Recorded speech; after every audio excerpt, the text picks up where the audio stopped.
Hey, Dwight Clow here. I just want to talk for just a minute about the problem with blame, and specifically blame when it comes to poverty. We have however many tens of millions of families in the United States living below the poverty line. And whose fault is it? I mean, there's some people who say it's the fault of the person in poverty. And I have been below the poverty line for a good chunk of my life. And we could say it's my fault that I'm in poverty. And okay, so let me ask you a question. I mean, let's just pretend for a moment that it is my fault that I and my family were in poverty.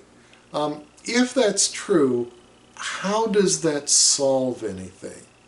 I mean, I can hang my head, I can be embarrassed, I can be ashamed, I can say, oh, I'm so sorry, I'll never do it again, I'll try harder the next time.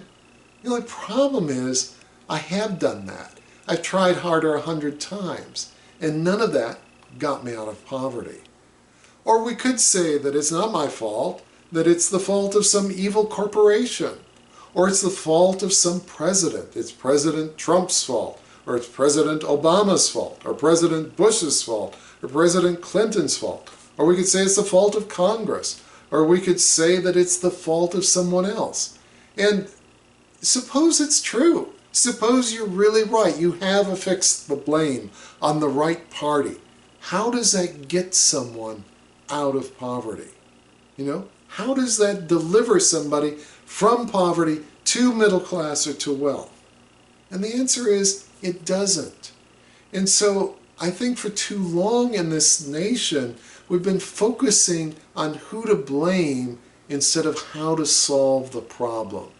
And so that's why I've written a book, Rethinking Our War on Poverty. And I talk about the things that we need to do to actually get people out of poverty.